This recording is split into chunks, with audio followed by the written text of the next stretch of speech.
Hello students, welcome to JPIC Digital Study. Students, today in this video we are going to learn about the prose chapter 6 My Childhood, written by APJ Abdul Kalam, who was born on 15th October 1931 in Rameshwaram, Tamil Nadu and was died on 27th July 2015 at Shillong. He was a well-known politician, scientist and a good person. He was also known as the Missile Man of India because he had created many missiles and provided the wealth to Indian Army. Nag, Prithvi, Trishul, Akash, there are many missiles who were created by Dr. APJ Abdul Kalam. He joined the DRDO in 1958 and also joined the ISRO for SLV 3rd program. He became the President of India and worked from 2002 to 2007.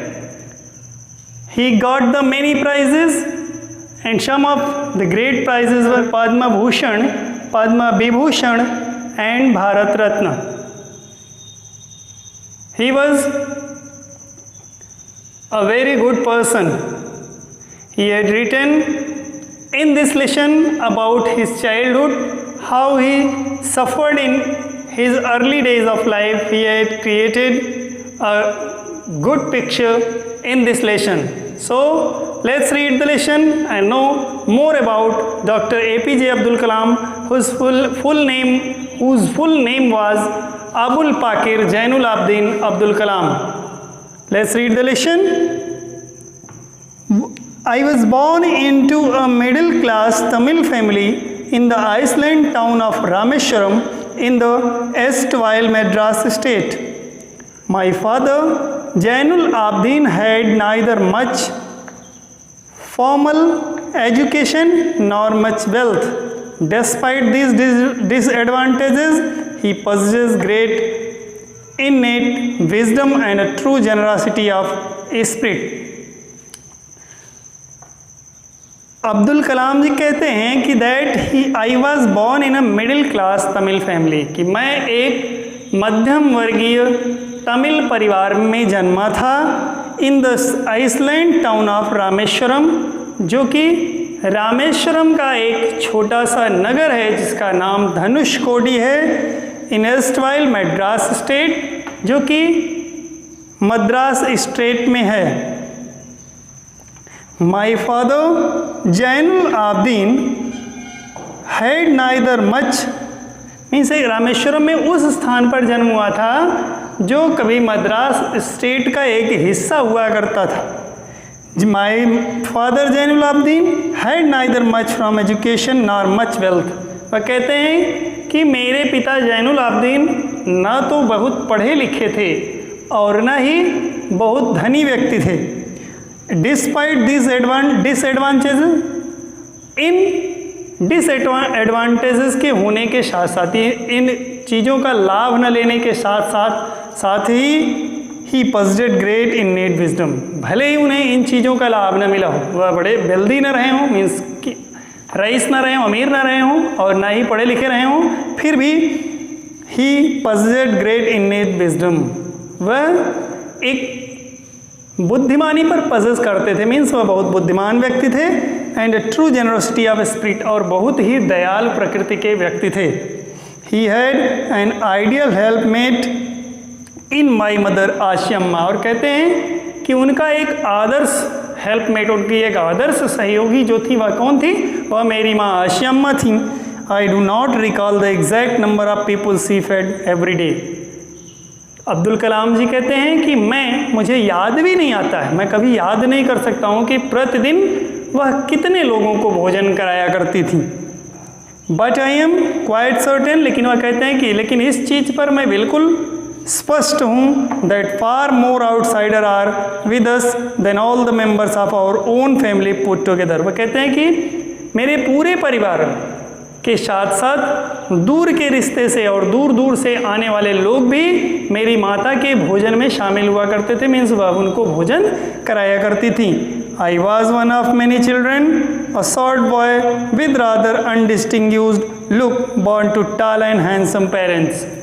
As Abdul Kalam said, जैसे अब्दुल कलाम जी कहते हैं कि उनके माता पिता बड़े ही handsome and beautiful थे, वो बड़े सुंदर थे, लेकिन उन्हीं के एक पुत्र के रूप में मैं कैसा था, अ शॉर्ट बॉय, एक ठिगने कद का लड़का, with rather undistinguished look, means एक नॉर्मल लुक वाला था, मीन्स मेरा इस तरह का व्यक्तित्व तो नहीं था कि कोई भी व्यक्ति मेरी तरफ आकर्षित होता, मीन्स ऐसे ही लापरवाही से देखा जाने वाला व्यक्तित्व था, मैं बहुत आकर्षक व्यक्तित्व वाला व्यक्ति नहीं था।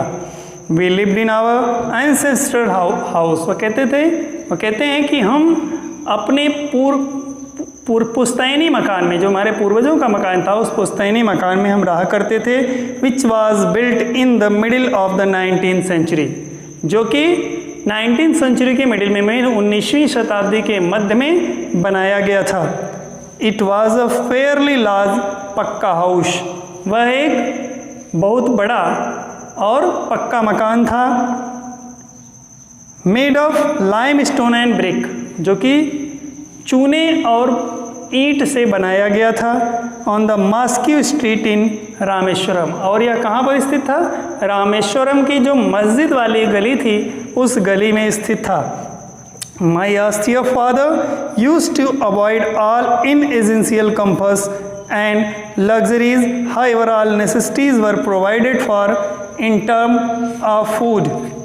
My austere father used to avoid all inessential comforts and luxuries. Austere means एक संयमित व्यक्ति वाला, वो कहते हैं कि मेरे पिताजी बड़े ही संयमी व्यक्ति थे, इसलिए to avoid all inessential comfort and luxuries, इसलिए वह जो अनावश्यक सुविधा और जीवन की वासनाएं थी उनसे वह दूर रहते थे, मीन्स वह कभी भी बहुत महत्वाकांक्षी नहीं थे, वह बड़े संयमी व्यक्ति थे। However all necessities were provided for in term of food, medicine और क्लोथ्स। वह कहते हैं कि हमें जीवन में मिलने वाली सुख सुविधाएं तो नहीं मिली, लेकिन जो जीवन की मूलभूत आवश्यकताएं थीं, जैसे कि भोजन, दवा और कपड़े, यह हमें प्रचुर मात्रा में और उचित समय पर मिलते रहे। In fact I would say mine was a very secure childhood, both materially and emotionally. इसलिए अब्दुल कलाम जी कहते हैं कि मैं निश्चित रूप से यह कह सकता हूँ कि मेरा बचपन बहुत ही सिक्योर था। किस रूप में? Both materially and emotionally, means emotions में, मीन्स भावात्मक रूप से और साथ ही साथ भौतिक रूप से, दोनों तरफ से हमारा बचपन जो था वह सुरक्षित था। The second world war was broke out in 1939 when I was 8 years old। Abdul Kalam ji कहते हैं कि जब मैं केवल 8 वर्ष का था, 1939 में सेकेंड वर्ल्ड वार शुरू हुआ, दूसरा विश्व युद्ध शुरू हुआ। For reasons I have never been able to understand, a sudden demand for tamarind seeds, it erupted in the market. For reasons, और इसका कारण यह हुआ, I have never been able to understand, जिसके बारे में मैं कभी भी समझ नहीं पाया कि यह कारण क्यों था, ऐसा क्यों हुआ था। A sudden demand for tamarind seed erupted means इमली के बीजों की, tamarind seed means इमली के बीजों की डिमांड मीन्स जो मांग थी वह बढ़ गई थी। कब? जब सेकेंड वर्ल्ड वार शुरू हुआ था 1939 में। इन द मार्केट में, बाजार में इमली के बीजों की जो डिमांड थी, जो मांग थी, वह बढ़ चुकी थी। I use to collect the seeds, इसलिए वह कहते हैं कि मैं भी इमली के बीजों को एकत्रित करने लगा था। एंड सेल देम, और उन्हें बेच देता था। To a provision shop on Mosque Street, एक अस्थायी दुकान पर जो कि उस गली में मौजूद थी जहाँ पर हमारा मकान था। A days collection would fetch me the princely sum of 1 anna, और वह कहते हैं कि मेरे एक दिन का कलेक्शन, जो मैं टमरिंड सीड्स को, इमली के बीजों को बेच करके जो मैं एक दिन का अपना कमाई अपनी करता था, वह एक आना हुआ करती थी। My brother in law would tell me stories about the war which I would later attempt. My brother in law Jalaluddin would tell me stories about the war which I would later attempt to trace in the headlines in दीनामणि। My brother in law, वह कहते हैं कि मेरे जो एनोई थे Jalaluddin would tell me stories, मुझे कहानियाँ सुनाया करते थे about the war, युद्ध के बारे में, which I would later attempt to trace in the headlines in दीनामणि। और कहते हैं कि जो कहानियाँ मेरे बहनोई जलालुद्दीन मुझे सुनाया करते थे, आगे चलकर मैंने उन कहानियों के बारे में, उन लेखों के बारे में, उन कहानियों के बारे में दीनामणि नाम के अखबार में भी पढ़ा। Our area being isolated was completely unaffected by the war, but soon India was forced to join the allied forces and something like a state of emergency was declared. Our area being isolated, कहते हैं कि हमारा क्षेत्र, क्योंकि हमारा भारत देश उस समय उस युद्ध में तटस्थ था, इसलिए वो कहते हैं कि हमारा जो क्षेत्र था was completely unaffected by the war. उस युद्ध से completely मीन्स पूर्ण रूप से, unaffected मीन्स निष्प्रभावित था, उस पर कोई प्रभाव नहीं पड़ा था। वो कहते हैं कि क्योंकि हमारा देश भारत उस युद्ध में भाग नहीं लिया था अभी तक उसने, इसलिए अभी तक जो जहाँ उनका निवास स्थान था भारत देश में, जहाँ वह रहते थे, वह एरिया अभी तक अनअफेक्टेड प्लेस था, मीन्स उस पर कोई भी प्रभाव अभी युद्ध का नहीं पड़ा था। But soon India was forced to join, लेकिन शीघ्र ही भारत को बाध्य होना पड़ा टू ज्वाइन, जुड़ने के लिए, द अलाइड फोर्सेज में संयुक्त सेना के रूप में, and something like a state of emergency was declared, और एकदम स्टेट ऑफ इमरजेंसी मीन्स एक आपातकाल की स्थिति जो है उस समय उत्पन्न हुई और इसकी घोषणा भी की गई। The first casualty came in the form of suspension of the train halt at Rameswaram station, and the first casualty, वह कहते हैं कि सबसे पहली जो घटना हुई इसके बाद वह क्या हुआ, in the form of suspension of train halt at Rameswaram station. सबसे पहली बात क्या हुई इमरजेंसी लागू होने के बाद, कि रामेश्वरम स्टेशन पर जो रेलगाड़ियों के रुकने की व्यवस्था थी उसको सस्पेंड कर दिया गया, उसको बंद कर दिया गया। The newspapers now had to be bundled and thrown out from the moving train, और इसलिए अब जो अखबार हुआ करते थे उनको उतार कर नहीं बल्कि एक बंडल में बांध करके चलती हुई ट्रेन से नीचे फेंका जाता था। On the Rameswaram road between Rameswaram and Dhanushkodi, Rameswaram road पर जो कि रामेश्वरम और धनुषकोडी के बीच में था।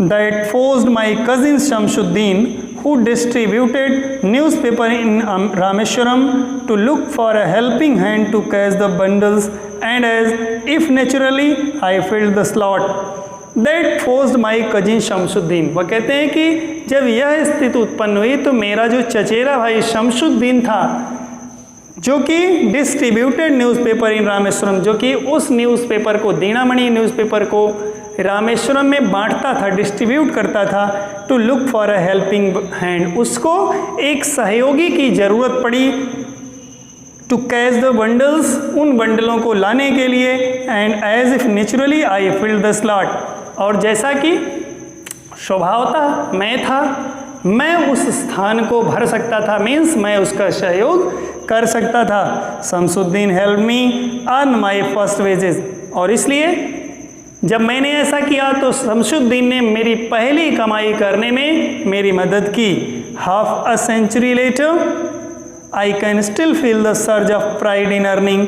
माई own money for the first time. Half a century later, लगभग 50 वर्षों के बाद भी I can still feel the surge of pride, वह कहते हैं कि मैं 50 वर्ष का होने के बाद भी एक गर्व की अनुभूति करता था इन earning my own money for the first time, कि जब मैंने पहली बार मेरा कमाया हुआ धन स्वयं से अर्जित किया था। Every child is born with some inherited characteristics. Abdul Kalam ji कहते हैं कि हर एक बच्चे का जन्म कुछ वंशानुगत चरित्रों के साथ, वंशानुगत गुणों के साथ होता है। Into a specific socio economic and emotional environment, एक सामाजिक या भावनात्मक वातावरण में, and trend in certain veg bye figures of authority, और साथ ही साथ उनको उस स्थान पर मौजूद उनके परिवारजनों के द्वारा उसी तरह उनको ट्रेंड यानी प्रशिक्षित भी किया जाता है, सिखाया भी जाता है। आई inherited honesty and self discipline, और वह कहते हैं कि मुझे जो उत्तराधिकार के रूप में मिला था वह मेरी ऑनेस्टी एंड सेल्फ डिसिप्लिन थी, मेरी ईमानदारी और मेरा स्वानुशासन था। फ्रॉम माई फादर, जो कि मुझे मेरे पिता से मिला था। फ्रॉम माई मदर, मेरी माँ से मिला था। आई inherited faith in goodness and deep kindness, वह कहते हैं कि मैं अच्छाई और दया में विश्वास करता था। And so did my 3 brothers, और ऐसा ही मेरे अन्य 3 भाई करते थे। एंड सिस्टर, और मेरी बहन। I had 3 close friends in my childhood, वह कहते हैं कि बचपन में मेरे 3 बहुत ही निकट मित्र थे, रामानंद शास्त्री, अरविंदन एंड शिव प्रकाशन। All these boys were from orthodox Hindu Brahmin families, और वो कहते हैं कि यह तीनों भाई एक कट्टर हिंदू परिवार से थे। As children, none of us ever felt any difference amongst ourselves, फिर भी एक बच्चे के रूप में हमने कभी भी एक दूसरे से अलगाव को नहीं समझा, न माना। Because of our religious differences and upbringing, भले ही हमारा पालन पोषण एक भिन्न समुदाय, भिन्न धर्म के अंतर्गत हुआ था। In fact Ramanand Shastri was the son of पक्षी Lakshman Shastri, the high priest of Rameswaram temple. भले ही रामानंद शास्त्री, जो कि रामेश्वरम मंदिर के जो मुख्य पुजारी थे, उनके पुत्र थे। Later he took over the priesthood of the Rameswaram temple from his father, और आगे चलकर उन्हें भी अपने पिता के स्थान पर रामेश्वरम के मुख्य पुजारी का कार्यभार मिला। Aravindan went into the business of arranging transport for visiting pilgrims, और विजिटिंग पिलग्रिम्स मीन्स दर्शनार्थियों को, जो तीर्थयात्री थे उनको दर्शन कराने के लिए ट्रांसपोर्टेशन के बिजनेस में अरविंदन चले गए। एंड शिव प्रकाशन became a catering contractor for the southern railway, और जो तीसरे मित्र थे शिव प्रकाशन, वो दक्षिणी रेलवे में यात्रियों को भोजन कराने के लिए कैटरिंग के कॉन्ट्रैक्टर का कार्य करने लगे। Dear students, read the lesson till here with the help of this video. We will meet with the next part of the lesson in the next video. Till then, thanks.